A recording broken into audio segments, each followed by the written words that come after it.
cyatuma duhagara mu ntsinzi y'Imana. Cya mbere, imibanire yacu n'Imana. Cya kabiri, imibanire yacu n'ijambo.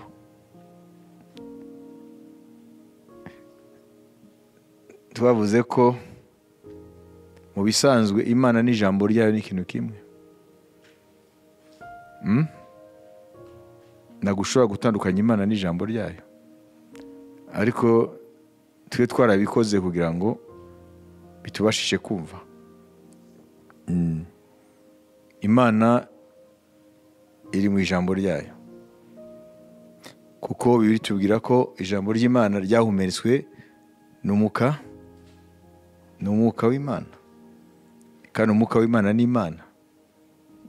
Urumva rero, nimba ijambo ry'Imana ryahumetswe n'umwuka w'Imana, urumva ko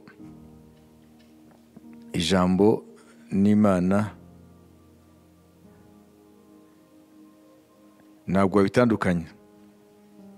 Sindio ndavuga Yesu nka jambo, ndio ndavuga icyo birayita ibyanditswe byera, les saintes écritures.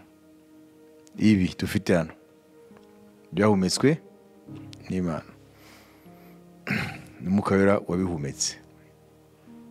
Rero nimba ari Imana yabihumetse, rero bifite autorité y'Imana, bifite ubutware bw'Imana.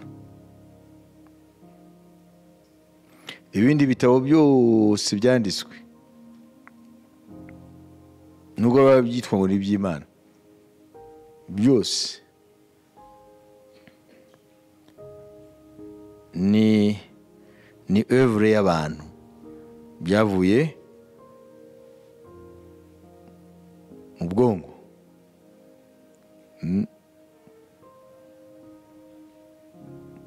Bibiliya yonyine niyo yivuga ubwayo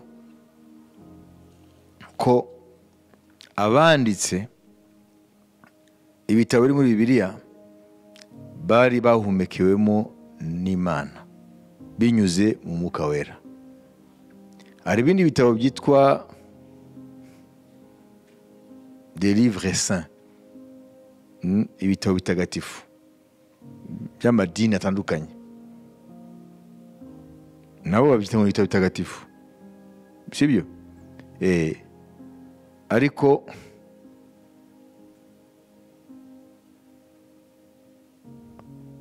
iyo ugiye ukabaza uko byabagezeho ibyo bitabo,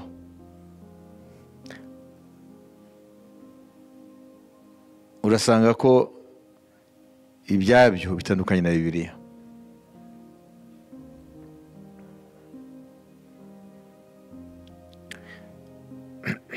Ibyo ni ibintu tukwiye kumenya, kubera ko Bibiliya nicyo gitabo cyonyine kitavuga gusa iby'ijuru, kitavuga gusa uko umuntu akwiye kwitwara, kitavuga gusa amateka yaho ibintu byabereye, ahubwo ikigize imbaraga Bibiliya ni umugambi urimo wahanuwe imyaka ibihumbi, kandi uwo mugambi ukagenda usozwa nk'uko wanditswe. Iyi niyo bita preuve indéniable, nicyo kimenyetso ntakuka yuko nyiri Bibiliya ayiri inyuma. Amen. Murumva? Vuga ngo nicyo gitabo cyonyine, uretse kuvuga iby'ijuru, uretse kuvuga uko umuntu akwiye kwitwara nk'umuntu nyine, uretse amateka avugwa hano ya Isirayeli yose, ikintu kiri particulier, ikintu cy'umwihariko, ni umugambi uri muri Bibiliya ugenda usohozwa exactement uko wanditse muri Bibiliya. Ari byo byitwa mu ijambo rimwe ubuhanuzi bwa Bibiliya.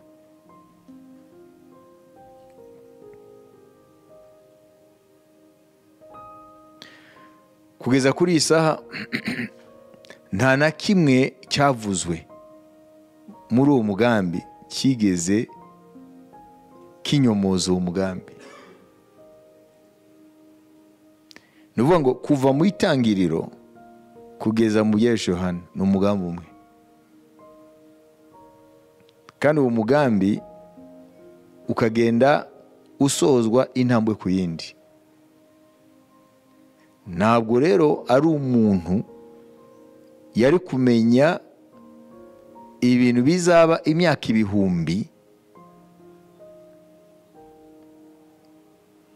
Ibyo ntabwo byari gukunda. Ni ukuvuga ngo Bibiliya nubwo ifite abantu batandukanye Imana yakoresheje hafi 40 kuva mu gitabo cy'itangiriro kugeza Yohana, 40 auteurs 40 kuva kuri Mose wanditse ibitabo bitanu bya mbere bibanza kugeza kuri Yohana yanditse igitabo cya nyuma gisoza Bibiliya. Amen. Iyo ukurikiye wavuga ko bariya babaye ibikoresho gusa, ahubwo umwanditsi wa Bibiliya ni Imana ubwayo.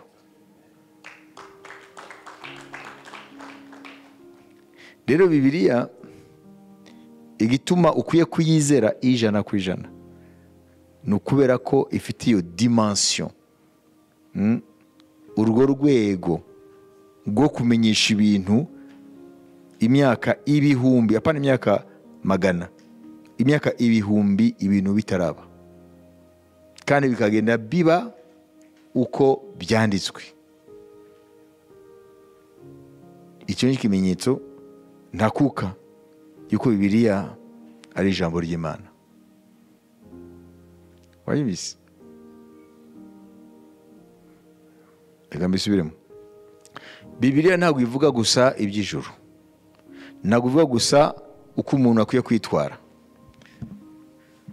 uko idini ryigisha abantu, ntabwo ivuga gusa amateka ya biriya bihugu biri muri Bibiliya n'abantu bavuga muri Bibiliya. Bibiliya ishura umugambi umwe rukumbi kuva mu gitabo cy'itangiriro kuzageza mu gitabo cya Yohana. Uwo mugambi ukaba wangloba, ukaba urimo ibintu by'ingenzi bizaba muri iyi si, bireba amahanga yose, bireba inyoko muntu yose. Ni ukuvuga ngo Bibiliya ishura umugambi aho buri bantu bari mu gace ku isi, bo mu bihe byose, bo mu mahanga yose, amahanga kuva yabereyeho bisangamo. Kubera iki? Ibyo ni ibintu bitreze important mukurikire. Amen. Ni ukuvuga ngo Bibiliya iyo ishuye umugambi nta muntu isiga hanze yawo, nta n'ishanga isiga hanze yayo, nta n'igihugu isiga hanze yayo, nta generation isiga hanze y'uwo mugambi. Ni ukuvuga ngo ni umugambi w'ibihe byose, kuri bose, n'ahantu hose. Nta gitabo kimeze nk'icyo. C'est ça la force de la Bible. Kubera iki ibyo bintu ari by'ingenzi kubimenya? Ni ingenzi kubimenya kugira ngo Satani ntazagushuke ngo ni igitabo cy'Abisirayeli. Mwumvise? Kugira ngo Satani ntazagushuke ngo ni igitabo cy'abantu bamwe,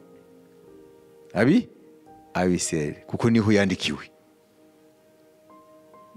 Kuko ari abantu b'abaswa batazi ibya Bibiliya, niko bavuga ngo mwe muri murizera Imana y'abandi, Imana y'abandi nkaho mwe mudafite iyanyu, ntimujya mubyumva se? None se uzabasubiza gute? Bakubwiye gutyo wasubiza gute?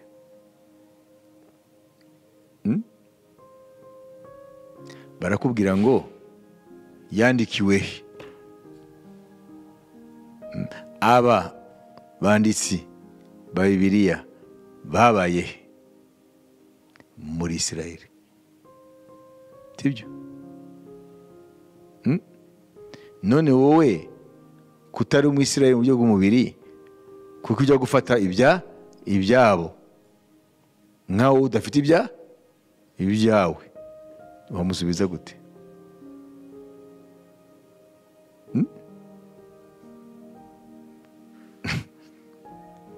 Na niyo mpamvu dushira imbaraga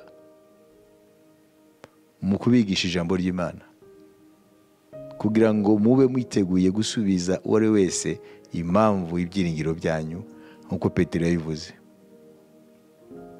Siko yavuze? None se uzadefanda gute kwizera kwawe? Uzadefanda gute ibyiringiro ufite udafite ireme mu bigize ukwizera kwawe, mu bigize ibyiringiro byawe? Uzasubiza gute?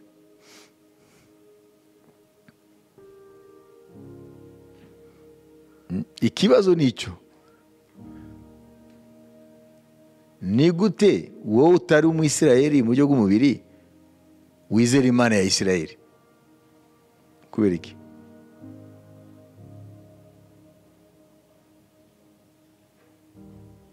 Kubera iki?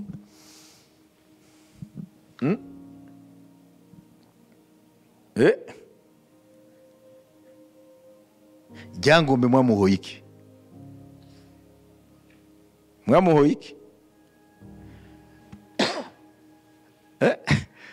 Ryangombe mwamuhoye iki? Abaroma bafite imana zabo, Abagiriki bafite imana zabo, Abakarudayo, Abanyababuloni, Iraki ya kino gihe barafite imana zabo, Bafarawo, Abanyegiputa bafite imana zabo, ni n'andi moko yose yo ku isi. Nta bantu na bamwe batuye ku isi batarafite imana zabo. Babizi? N'Abanyafurika mu bihugu byose barimo mu mateka yabo bafite imana zabo. None mwagiye gute kuzireka mwebwe muri hano? Kuko hari abatarazireka. None mwebwe kuko mwaziretse? Kuko mwaretse imana zanyu nimba atari imana yanyu? Kubera iki?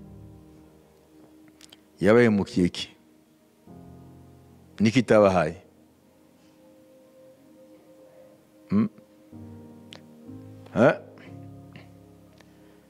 Niki mwayizigaye?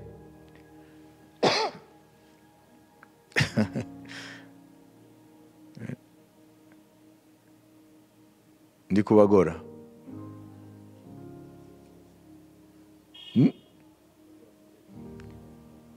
No, bigamije kuri rya jambo Petero yavuze, mukiye kuba mwiteguye gusubiza abantu bose impamvu y'ibyiringiro byanyu. Nose uzamusubiza koma? Uyu muntu arakubwiye ati ariko se wowe wagiye kwizera imana y'inyamahanga, sibyo? Iyanyu wayihoye iki? Cyangwa wabuze abayikwigisha? Wavuga iki? Ati basugukuruza dore barafite imana zabo, niba atari imana yabo. Dore bakoraga ibi, ababyeyi bakabyara, inka zikagwira, sibyo? Zikaba kunesha ababisha babo. Barakubwira, none wowe wazihoye iki? Wasubiza gute? Ati twebwe twavutse mu gihe cy'ikizungu, ibyo bintu ntabwo twabimenya, byo kujya guterekera n'ibiki byose. Mpamvu rero mwagiye mu mana z'inyamahanga nuko mutaganye ababakuriye babigisha. None basubiza gute?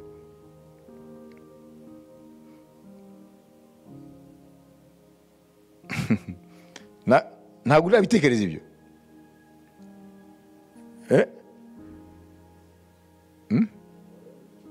Voilà. Kandi ngomba babaza. Avec raison, bakwiye kubabaza. Sibyo? None se uzasubiza iki?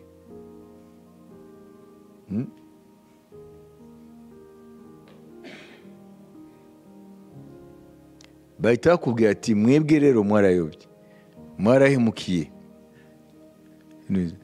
Ati abazungu baraje barabwira ngo ibyanyu n'ibishenzi, noneho murabireka ko bari bazi yuko nitubireka turatakaza igice cy'icyo turi cyo. None batuzanira ibyabo rero, ngo ibyacu ngo n'ibishenzi. None se masubiza gute? Erega kwizera ntabwo ari ubuhumyi.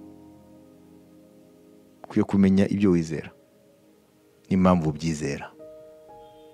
Ukwiye kumenya ibyo wiringira ukamenya n'impamvu wabyiringiye. Amen. Amen. None tugaruke kuri icyo kibazo. Wowe se wabasubiza gute ko waretse Imana y'abasokuruza bawe cyangwa abasokuru bawe ukajya gufata iyo Mana? Iyo Mana ya Isirayeli byagenze gute? Izanyu mwazigaye mwiki? Ibyo ni ibibazo ukwiye kwibaza. Amen. Mukwiye kwibaza ibyo bibazo,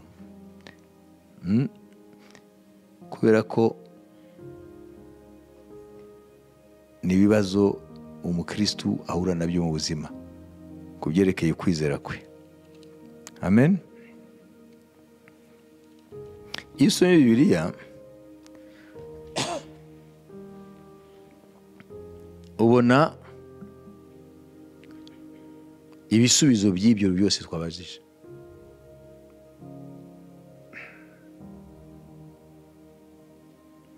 Imana yaremye ijuru n'isi.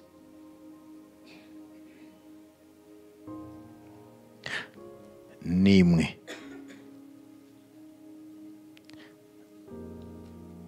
Nta mana y'abariya n'aba.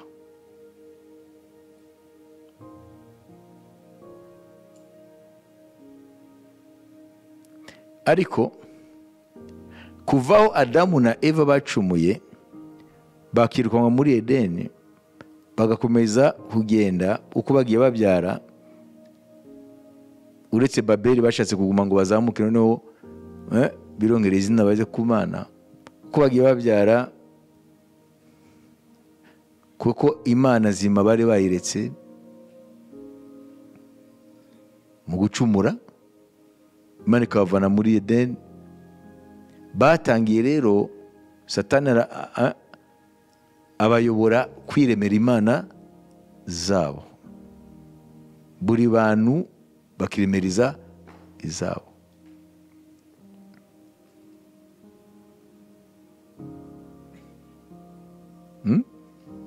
Ruvuga ngo abantu uko bagiye batura mu isi, bakitwa amoko, bakita ibiki, hagiye havuka rero izo mana, kubera ko umuntu wisanzwe ntashobora kubaho adafite ikindi kintu yiringira, kuko nta kintu gishobora gusimbura ijambo Imana. Nuko gusa Imana ishobora gufata andi mazina. Amen. Noneho Imana rero kugira ngo ikemure ibyo bibazo, ireba mu mahanga yose ari ku isi. Imana ihitamo ishyanga rimwe amen. Binyuze ku mugabo witwa Aburahamu, Imana igambira kumuvanamo ishyanga, izishurira ko ariyo mana. Ziriya mana zindi zose ni imana zitarizo.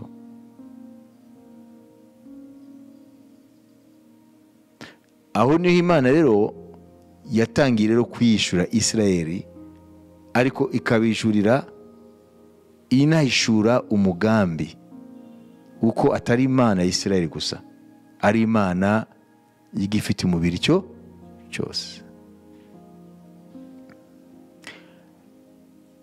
Imana rero kugira ngo ibwire n'ariya mahanga yandi yuko imana zabo atari Imana, niyo mpamvu Imana yagiye iha intsinzi Abisirayeli igihe barwanaga n'ayo mahanga, kugira ngo ayo mahanga yambaze izo mana ku rugamba, ko ku rugamba bihinduraga imana zabo.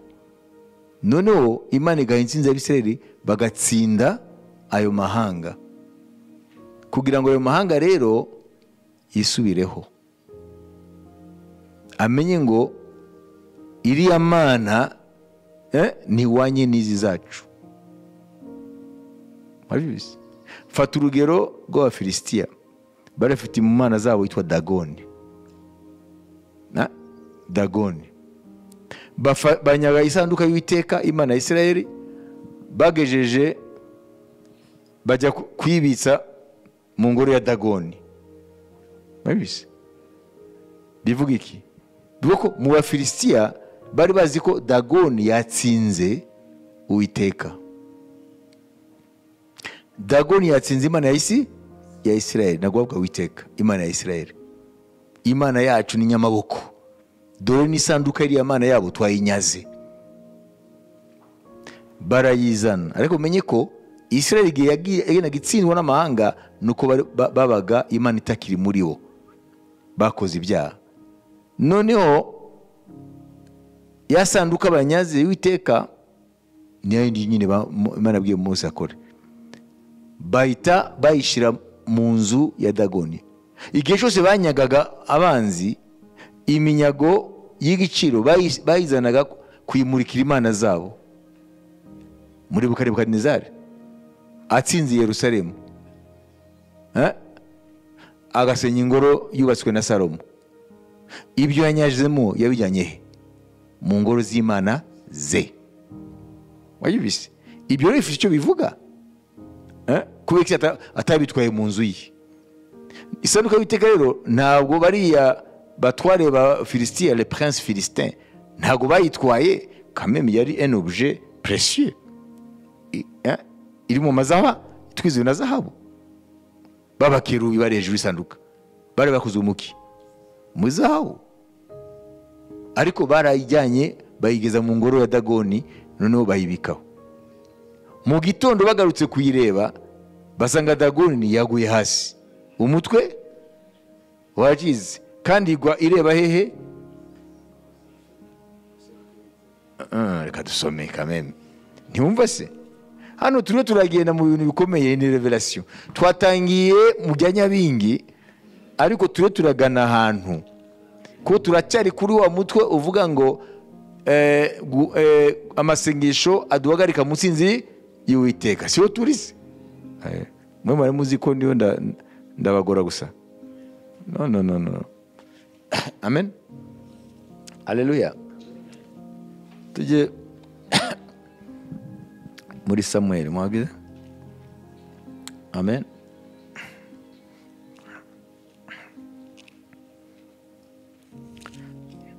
Abafilisitiya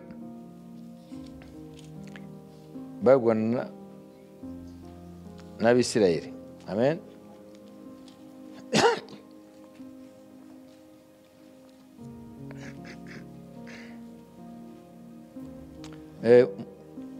Duhere ku bice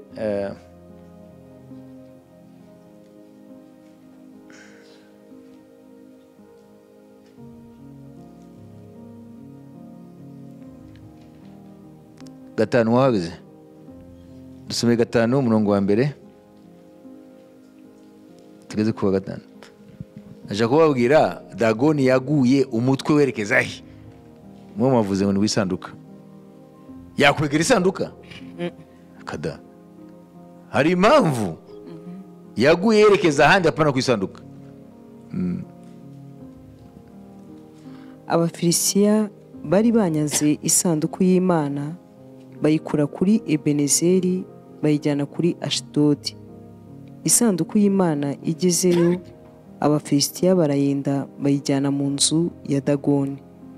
Bayishyira iruhande rwa Dagoni. Bayishyira iruhande rwa Dagoni. Ati Dagoni reba turakuzana iminyago ya y'Imana waduhaye gutsinda. Maze Abanyashdodi babyutse kare basanga Dagoni yaguye yubamye imbere y'isanduku y'Uwiteka. Barayegura bayisubiza aho yari iri. Amen. Komeza. Bukeye bwaho babyuka kare basanga Dagoni yaguye yubamye imbere y'isanduku y'Uwiteka. Kandi igihanga n'ibiganza bya Dagoni byaguye ukubiri n'umubyimba ku gitabo, hasigara umubyimba wayo gusa. Nicyo gituma abatambyi ba Dagoni Aberiza. La tête de Dagon et ses 2 mains, c'est bien, étaient abattus sur le seuil et il ne restait que le tronc. Byaguye bera ku muryango. Komeza. Hahise havuka umuhango kubera icyo cyago cyabagwiriye. Nicyo gituma abatambyi ba Dagoni n'uwinjira mu nzu yayo wese batarushya bahinguka ku gitabo cya Dagoni muri Ashdodi na bugingo n'ubu. Urumva ibyo Nyarwanda biragoye. Ngo igitabo wage muri iki gitabo. Ngo iyo binjiye tout ce qui entre dans la maison de Dagon à Ashdod ne marche point sur le seuil. Seuil y'umuryango nari imbere. Kuko Dagoni yaguye imbere isanduku. Iyo bavuze isanduku y'Uwiteka mbere baraje bashyira isanduku y'Uwiteka ku ruhande rwa Dagoni. Dagoni sibyo? Umuryango uri hariya. Dagoni agwa hano imbere isanduka y'Uwiteka. Umutwe ureba mu muryango, umutwe ukwawo n'amaboko bireba hariya.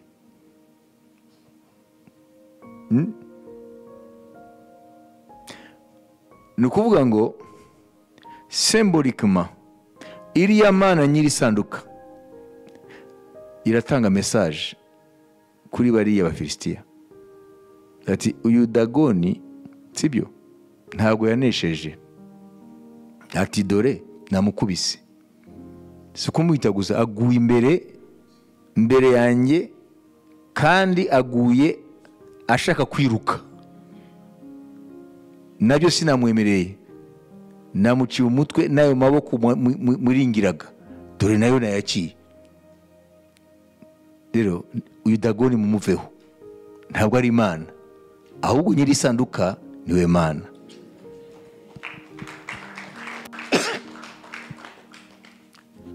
None isi messages Imana irabwira Abafilisitiya yuko ariyo Mana.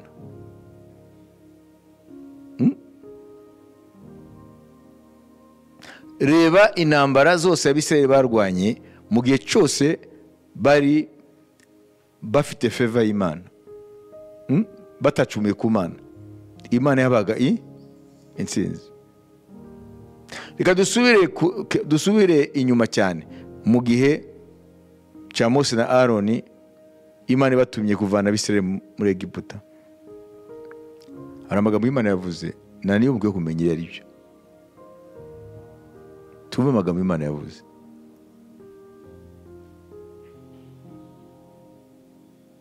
Muri ya byago 10 Imana yohereje. Hari amagambo Imana yavuze ukatwumve. Some kuva 12 biroroshe gufata 12. kuko muri iryo joro nzanyura mu gihugu cya Egiputa nkica abana b'imfura bose bo mu gihugu cya Egiputa, imfura z'abantu n'uburiza bw'amatungo, n'imana z'abanyegiputa zose azasohoza amateka nziciriyeho. Ndi Uwiteka. Amen. N'iri jambo umviriza ngo et j'exercerai des jugements contre tous les dieux de l'Égypte. Wabise imana zose za Egiputa nzaziciraho iteka. Nuvuga ngo biriya byago Imana yasutse, buri cyago gifite icyo isobanura. Imana yari irexerce jugement ku mana za Egiputa, kuko bari bafite imana y'urubyaro, hari le dieu du Nil, hari imana yitwa Amonra, niyo yari imana nkuru, hari imana itanga urubyaro, hari imana itanga uburumbuke bw'ubutaka. Nivuga ngo buri sfere y'ubuzima muri Egiputa yari ifite imana yayo. Nimuzabanebwe mu kwiga ijambo ry'Imana. Buri kintu cyose ugiye gukora effort. Il n'y a rien pour rien. Wabise ugiye gukora effort. Ntabwo ushobora kuzagera ku kintu na kimwe muri iyi si udakoze effort. Si byose no kurya bisaba effort. Okay? Reka subiremo. Imana yasutse biriya byago kuri Egiputa. Buri cyago gifite message Imana itanga kuri yo mana. Buri sfere y'ubuzima bwose bwa Egiputa bari bufite imana yabwo. Iyo umugore abyaye, hari imana bakwiye gutura, imana itanga urubyaro. Iyo basaruye mu murima, hari imana bakwiye gutura, itanga umusaruro. Nile, uruzi rwa Nile, hari imana ya Nile. Wayibise? Imana ya Nile ni imana nkuru, kuko niyo ituma Egiputa ishobora kurya. Kubera ko mazi ya Nile afata ubutaka bumera bw'u Rwanda na bice byose za Uganda na hehe, amazi akagenda akabutwara akawushyira abanyagiputa. Tuvuga ngo abanyagiputa babeshejweho na Nile, kandi ubutaka bwa Nile buva iwacu hano muri ibihugu biri hano. Wayizi? Nuvuga ngo rero muri icyo gihe rero bari bazi ko hari imana ya Nile, iyo niyo ibaha ubuzima, le dieu de la vie. Izo mana rero za Egiputa barazisengaga, barazituraga.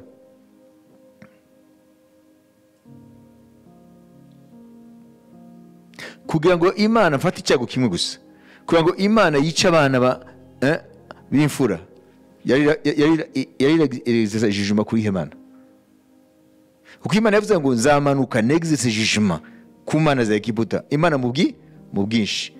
None iriya mana yishe abana b'imfura, nako kiriya cyago cyishe abana b'imfura, Imana iracira witeka ihe mana. Imana y'ubuzima, apana itanga urubyaro. Kubera iki?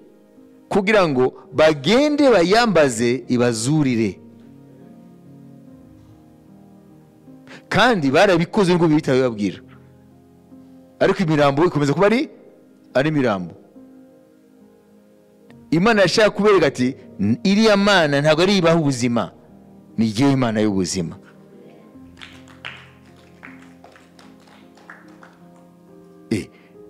Buri cyago gifite imana cyari kigenewe gukubita. Ese muraburigira? Iyi Bibiliya turayitwara ntabwo tuzi ibyayo. Imana yica, ntabwo Imana ikunda kwica oya. Yamaze kubivuga ngo ngo ncira iteka imana za Egiputa. Atari uko yanga abanyegiputa, kuko hari ahandi bavuze ngo Egiputa bantu banjye. Warabibonye? kuko muri gihe cya millennium n'abanyagiputa bazitwa ab'Uwiteka. Muri Yesaya nabwo Imana yangaga abanyagiputa. Nuko Abayisirayeli bagiye hariya bakabimbatariye, byose byari mu mugambi w'Imana, kuko Imana yabibwiye Aburahamu bataranabaho bari Abaheburayo. Yabibwiye se Genèse 15 Itangiriro 15 ngo urubyaro rwawe wabyumvise. Ni ukuvuga ngo rero biriya byago Imana yariho iracira iteka imana za Egiputa ngo ifungure amaso abanyegiputa ko ziriya mana atarizo, ko ariyo mana. Amen. Mbarundi rugero, amazi ya Nile ahindutse amaraso. Nta cyago cyahinduye amazi amaraso kirari ndyari. None yari iracira imanza, iracira iteka ihe mana. Le Dieu du Nile. Amen. Ariho bakeshaho mu musaruro. Amen. Ni ukuvuga ngo buri cyago gifite imana cyatagetingaga, kuko Imana ibabwire ngo nimuzireke izo nta mana zirimo, nigiwe mana. Nubwo abakonikoni hari ibimenyetso bagiye bigana, sibyo? Imana yagiye graduellement. Ni kiye cyago cyatumye none Farawo barekura gufusha abana imfura? Kuko aho rero bavuze ati rero c'est fini, kuko ya mana iduha ubuzima, sibyo, yakozweho, ati reka tubarekure. Ati noneho iraza kuva ku bana b'imfura, natwe itumare. Bayuzi. Aho se rero Imana yari yerekana yubaka amateka yuko izindi mana zose ntabwo ari zo, kugira ngo igihe kizagere muri Yesu Kristo noneho yitangariza ubwayo ko ariyo mana y'amahanga.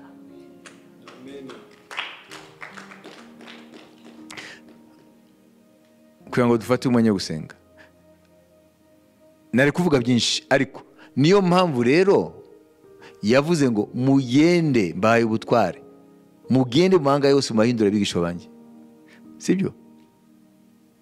Ndahinnye ndi kumwe namwe, muhindura amahanga yose abigisha banjye. Iyo aba ari Imana ya Egiputa nako ya Isirayeli, sibyo, ntabwo yavuga ngo mugende muhindura amahanga, kuko buri amahanga nabo afite imana zabo, nuko izo mana ntabwo ari zo. Mugende muhindura amahanga yose kuba abigishwa banjye, mubabatiza mu izina rya Data n'Umwana n'Umwuka Wera, dore mubigishe kwitondera ibyo nategetse byose, ndi kumwe namwe iminsi yose kuzageza ku mperuka. Abaha izina rye, abaha umwuka we. Amen. Haleluya. Abaha n'ijambo rye.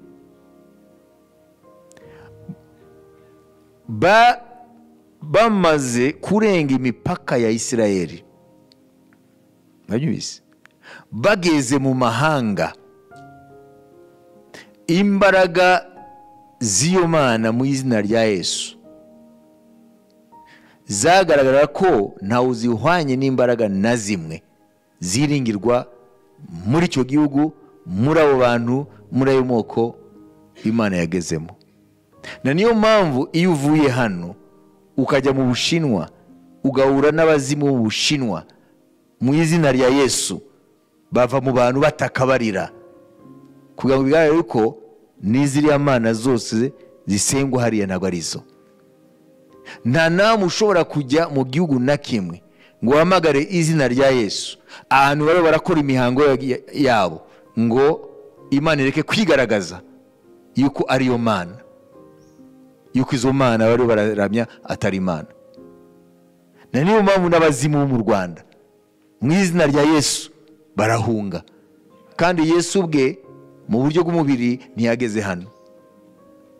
Niyo mpamvu izina rya Yesu mu mujyi wa Efeso Yesu ntiyakandagiye muri Efeso, ariko abadayimoni muri Efeso barahunze baragenda.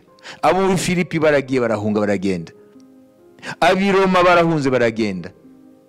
Kubera iki? Kuko Imana rero hageze irese rya kera ryose Imana yari irategura. Dieu préparait l'humanité. Yateguraga abantu bose batuye ku isi yuko ariyo Mana.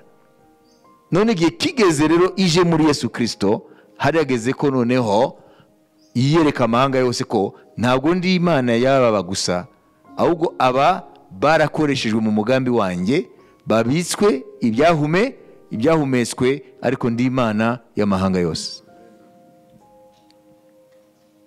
Imana ishimwe. Imana ishimwe. Amen. Na niyo mpamvu iyo Yesu ataba ari Imana y'amahanga yose, ari Imana rurema, ntabwo izina rye ryakora hanze y'imipaka ya Israel. Mwabibizi? Ryagakoze gusa muri Israel, ariko rirakora ahantu hose, kuko ni Imana niyo yaremye aya mahanga. Rero niba kubwira ati rero kubera iki warese Imana basokuruza basengaga, ugiye kubabwira aya mateka navuze. Amen. Amen. Bashaka nguha ibyanditswe byera uzajya wifashisha. Ni passage ngufi cyane kugira ngo witabare, utabare no kwizera kwawe, kugira ngo ntibagusenye. Uko udafite izarigima ziri solide baragusenya. Uva hariya ukagenda utangira kuduta nawe ibyo ari byo. Wayibise tujye mekozwe n'intumwa.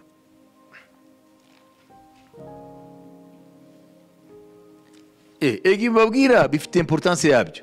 None abakristo bangahe iyo bageze mu bintu bibareba bahaye agaciro cyane, mfate ibintu by'amakwe. N'abakristo bangahe iyo bageze igihe cyo kurongora no kurongorwa, imiryango ibaremerera, ndavuga mu byerekeye amabwiriza, bakababwira ati dore mu muco bigenda gutya, mukwiye gukora ibi nawe ubundi urugo ntiruzubakwa. Ugasanga ni abakristo, ariko kubera ko bageze muri ibyo bahuriramo noneho na sosiyete barimo, none ko badafite ukwizera kuri solide, kwizera gukomeye, ugasanga muri kiya gihe cy'amakwe no gutwikura n'ibiki byose, ya mihango niyo ije kandi bakayijyamo kandi bakabibakorera. Kandi iyo mihango n'ibiki byose ifite amasoko muri za Mana.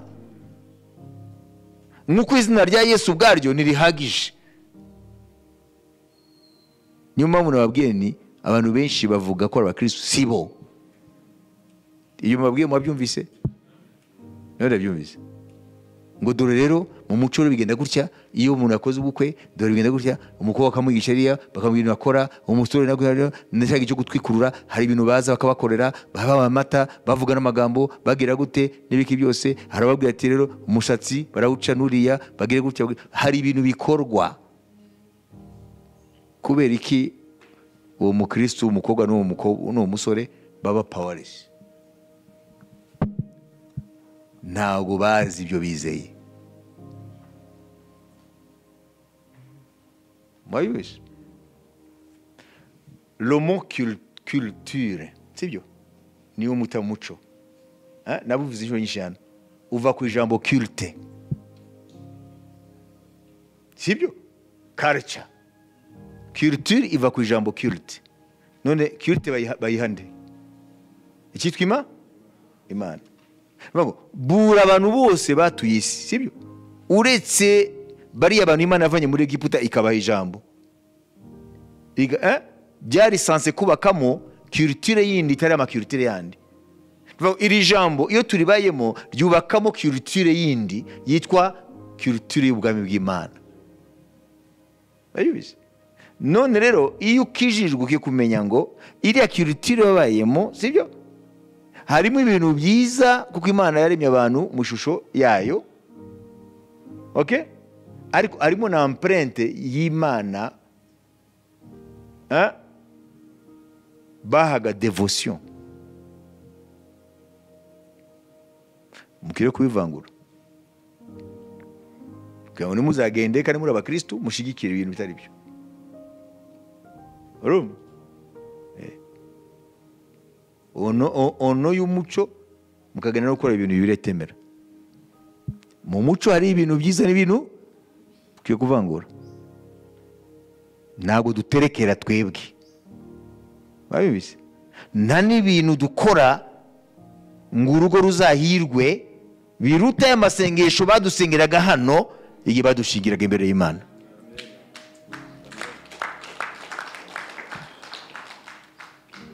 Babibise. Mugwe kubimenya. Kuko abantu benshi baravanga ibintu. Kuko batazi umuzi w'ibintu. Amen. Subiremo. Buri abantu bose batuye isi. Siyo? Muri culture yabo hari ibyiza. Ariko harimo nibiva kuri za mana basengaga. Naho ubundi ijambo culture ryaba ritava kuri culte. Chaque culture de chaque peuple porte la signature de divinité de ce peuple.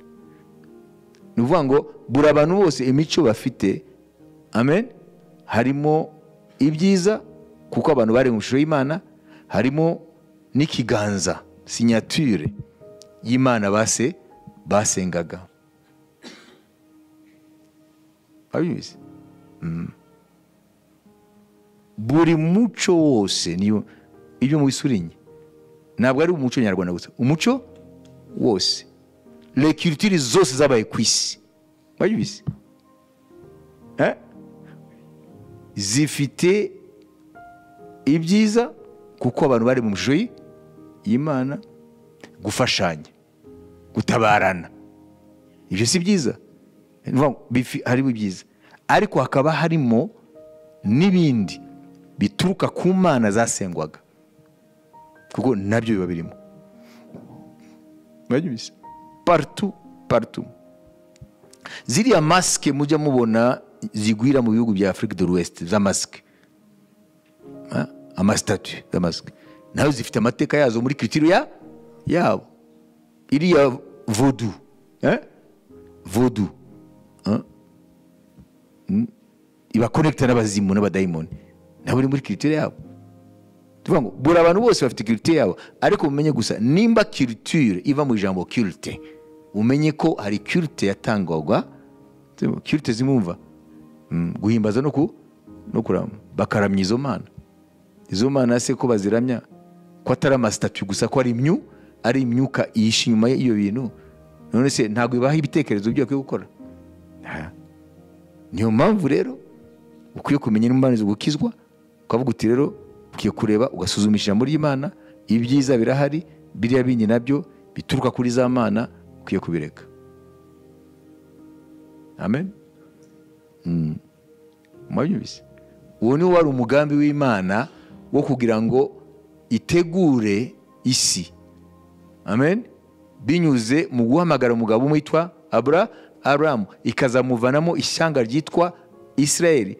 Icyo gihe muri Egiputa abaheburayo, mumenye ko ishyanga rya Israeli ryavukiye he? Muri Egiputa. Kuko ntibagiye ari ishyanga. Mwabibise? Imana yari imaze kubona ko ifite peuple, ifite ishyanga, niyo yatangiye revelation kuri bo. Ariko igamije iki? Kuzanyura muri bo, ikababitsa ibyanditswe byera bishyuye mu mugambi wayo ku mahanga yose. Hanyuma bavuga ngo Israël c'est le peuple dépositaire des oracles de Dieu. Ngo ni ishyanga ryabikijwe amagambo y'Imana yahanuwe n'Imana. Amen. Kugira ngo igihe nikigera izanyure muri bo, yerekane ko ariyo Mana yonyine ku isi no mu ijuru no munsi y'isi, binyuze muri Yesu Kristo.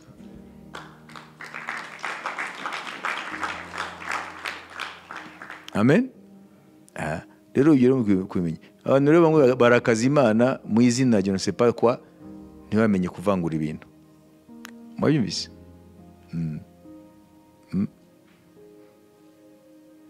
Rero uyu munsi rero ushobora gusubiza icyo kibazo. Kubera iki wafashe Imana ya Isirayeli. Kubera iki? Nous ne croyons pas seulement à un Dieu historique, hein? Mais un Dieu de tous les temps. Ntabwo twemera gusa Imana yo mu mateka, twemera Imana yo mu bihe byose. Amen. N'uno munsi turamuhamagara agakora. Reka rero mbaye cyane sosiyete, sibyo? Est-ce que ça valait la peine? Byari ingenzi. Mumenye ibyo mubimenye, sibyo? Nta culture nimwe dukiraho iteka. Mwabyumvise ibyo? Buri culture yose, buri muco yose ufite ibyiza. Ariko tugiye kureba rero na bya bindi biva kuri za mana zasengwaga. Hanyuma kugira ngo tugume ibyiza. Amen. Ibi tubivangure. Kandi Bibiliya niyitwereka ibiri byo n'ibitari byo. Mana ishimwe. Reka mba urugero mbere ko mba cyane se. Nk'ubu ugiye ahantu bakaguha ati dore rero dore ntuzajye wibagirwa aka kantu. Sibyo? Aka niko kwakomereho. Wagira gute? Ibintu biri simple nk'ibi turimo. Ibyo niyo biragukangurira kumenya neza icyo wakiriye ni giki. Sibyo se? Kuko ntabwo Yesu gusa mubana mu rusengero hano. Hariya muri societe niho ukwiye kumenya warakiriye Yesu. Yesu ninde paraporo ibindi byose. Wayibise? Yesu ninde? Amen. Ese inzu yawe irinzwe nande? Ese bakubwiye ngo hari ibintu bitera abantu ninjoro, wowe bimeze gute? Ese bakubwiye ngo kugira ngo business yawe izagende neza ukwiye gukora, wowe bimeze gute?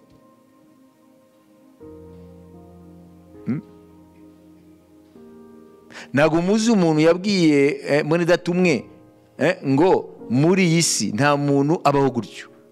Ukwiye kuba ufite pastori cyangwa ufite mupfumu. Ntabwo mubyibuka? None yaravuga ibiki? Yaravuga ngo ntabwo umuntu abaho gutyo gusa. Akwiye kuba afite ikintu kimurenze yiringira.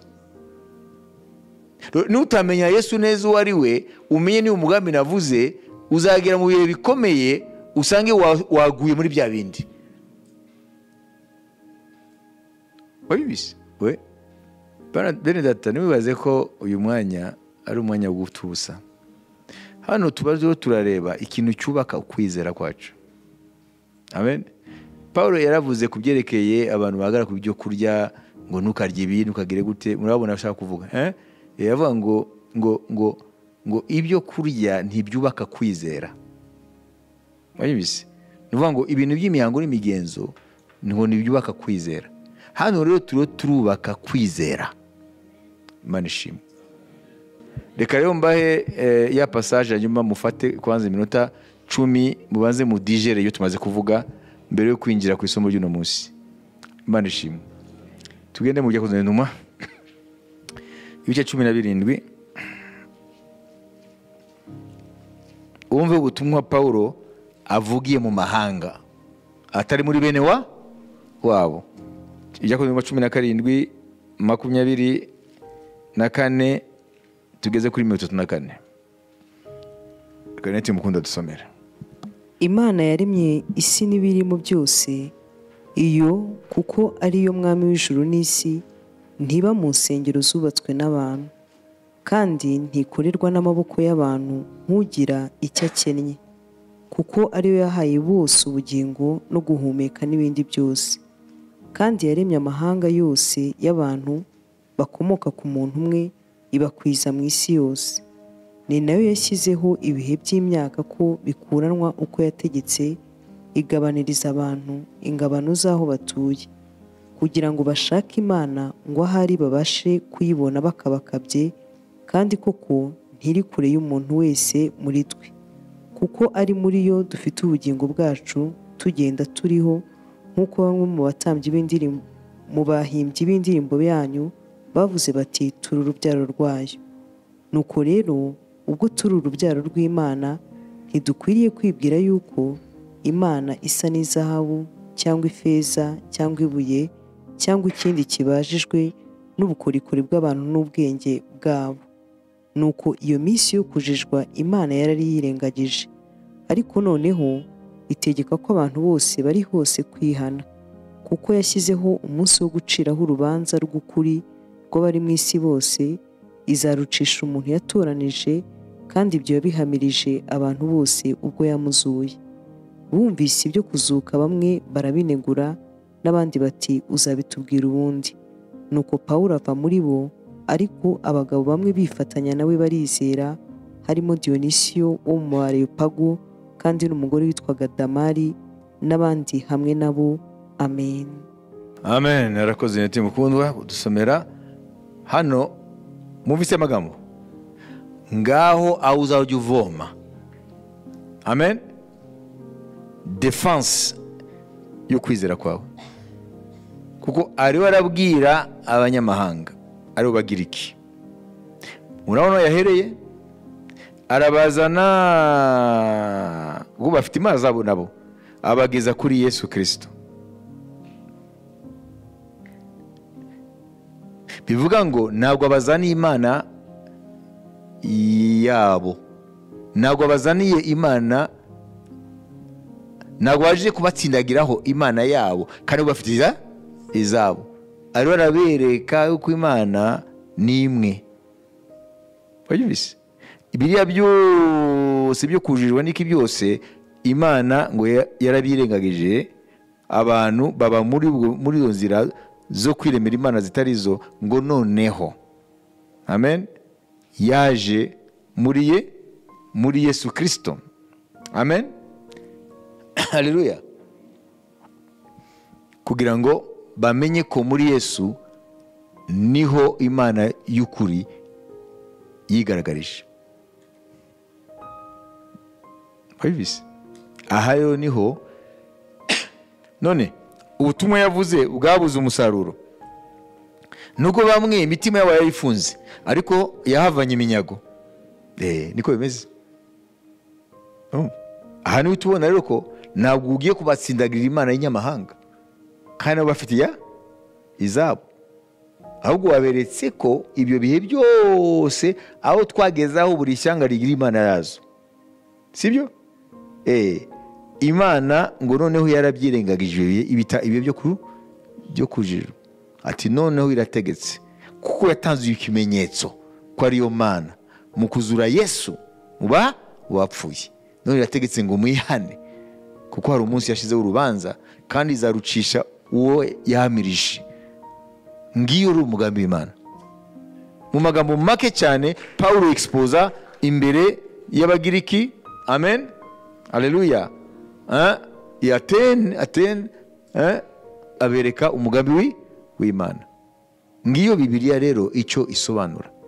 Isobanura umugambi w'Imana ku bantu bose, umugambi w'agakiza. Amen. Bibiliya rero ntabwo ari igitabo cy'abantu runaka b'Abaheburayo. Ni igitabo cyagenewe n'ubutumwa, ni message Imana yohereje buri kiremwa muntu cyose. Ibi rero ugiye kubimenya, kugira ngo umenye ko Bibiliya ntabwo ari igitabo kimeze nk'ibindi. Ni message y'Imana rurema ku byaremwe byose. Amen. Haleluya. Nibyo bita rero l'universalité du message de l'évangile. Universalité. Iyo bavuga ngo universal, universalité, univers, kubera iki?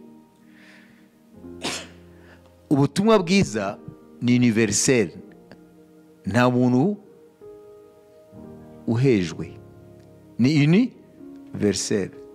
Kubera iki? Pourquoi est-ce que l'évangile est universel? Kubera iki ari ubutumwa bugenewe muri buka? Tusome Mariko 10:15. Mwumve icyo umwami avuga ubwe. Amaze kuzuka mu bapfuye, wumve icyo yavuze. Mariko 10:15. Aho nubona l'universalité de l'évangile. arababwira ati mujye mu bihugu byose mwigishe abaremwe bose ubutumwa bwiza. Amen. Ubutumwa bwiza babubwire nde? Abaremwe bose. Amen. Donc c'est ça l'universalité de l'évangile. Kubera iki? Igisubizo ni kimwe. Parce que le péché est universel.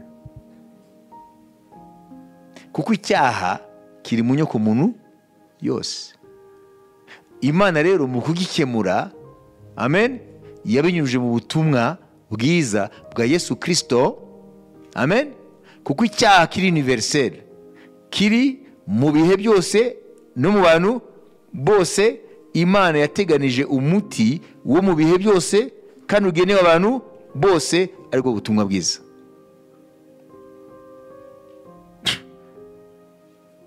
Ni ibintu by'ibanze byo kumenya. Amen.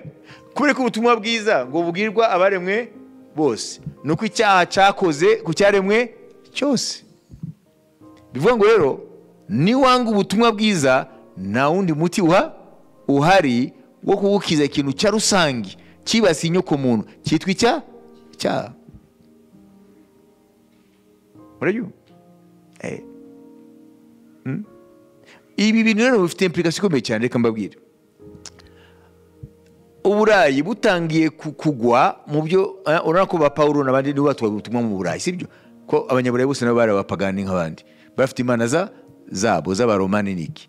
Rero batangiye gushyira ibintu by'ubwenge hejuru, kuzamura iby'ubwenge. Wayuze muri periode yitwa la renaissance mu Burayi, wabyumvise, bikazana humanisme, wabyumvise.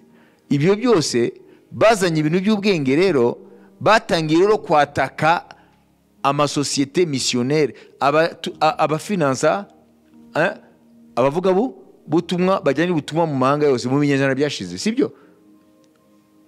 Bavuga bati mwebwe bari abantu ko bafite imana zabo mubashaka wiki. Wayibize? Ibi none babwira hano bifite implication ikomeye cyane.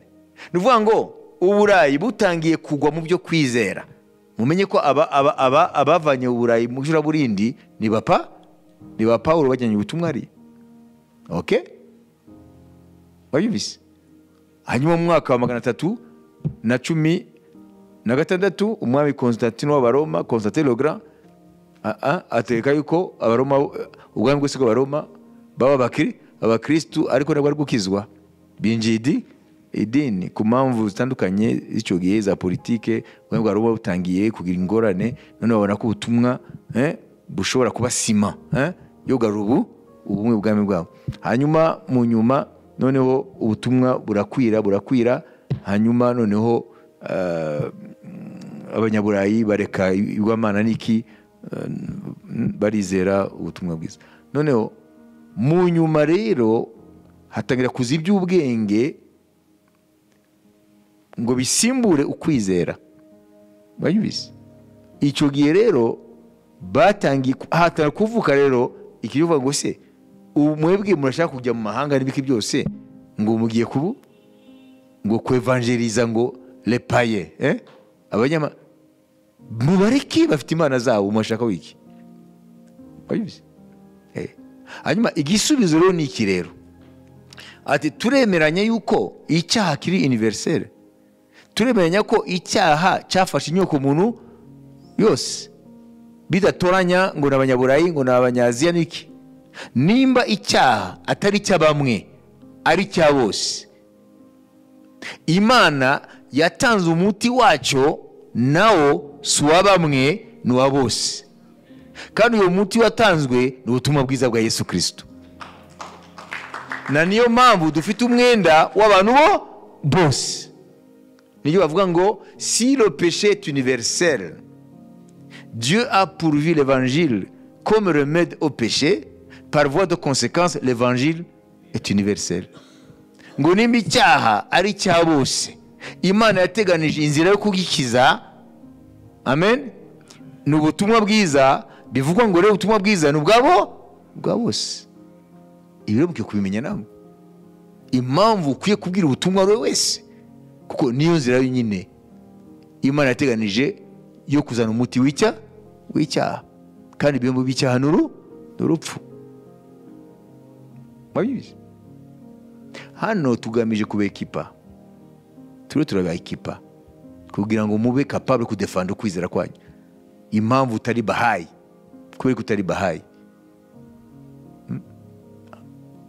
ntumuzi ko hari ababahayi bizera Bahawula. Mwabizi kuko utari bahayi, kuko utari mu dini ya gakondo, kuko kumenya ibyo ari byo. Muri make mwabyumvise. Amen. Imana ni mu rukumbi. Igihe kigeze yatoranije abantu izanyuzamo urumuri rwo kuyimenya, nibo Israeli. Atavuga ngo ni Imana ya Israeli gusa. Hanyuma muri Yesu Kristo iyo Mana yahamagaye Abrahamu irigaragaza ko ari Imana y'amahanga yose. Yesu rero ntabwo ari uwaba n'aba, Yesu ni wa twese. Imana ishimwe. Haleluya. Yesu ni wa twese. Niyo mpamvu agereranywa n'umubiri, abantu bose bakizwa mu mahanga yose ni ingingo z'umubiri we. Imana ishimwe. Rero twarahumutse, niyo mpamvu twaretse imana zitari zo. Za Dagoni twarazisezereye. Amen. Amen. Babiloni hari imana zitwaga Beli na Nebo. Ntuzabyara umwana mwite Beli cyangwa Nebo. Zari imana za Babuloni. Imana ikaziseka. Mwamuzi ko Imana igiseka? Nimba twishyura umushiha, yo iracyaseka. Imana igaseka ngo l'Éternel sourit. Yaseka gute imana za Babuloni? Imana ngo Beli iraguye kandi yaruhije abayekaga, na Nebo nayo. Imana ifite imuru. Amen. Mwabibise? Imana ngo se izo mana muheka zikabavuna, mumva ari cyo zabaruhuramo. Ni Imana ibivuga ngo izo mana murinda guheka zikabavuna, hari cyo zizabamarira, zizabaruhura. Imana nibivuga. Ariko Yesu twebwe ntabwo tumuheka, ni uduheka.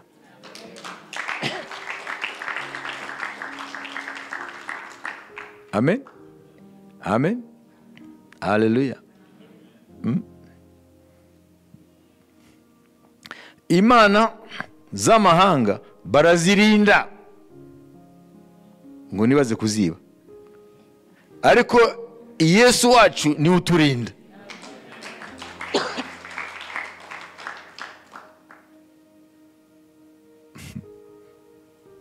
Tugiye kunezerwa reka. Ikintu kibabaje, uzarebe ukuntu babyinira imana zabo nk'abantu bakurikira amaseremoni mu mahanga, sibyo? Ukareba ziriya seremoni niko babyina imana zabo. Tuvuge muri Benin, kuko Benin nicyo gicumbi cya Voodoo, niho yavuye. Muri Benin abagore bisize hano n'ibitenge n'ibiki byose babyina, abasore urubyiruko, ibintu byakomeye, banezerewe umunsi w'izo mana zabo. Ariko wareba aba Yesu,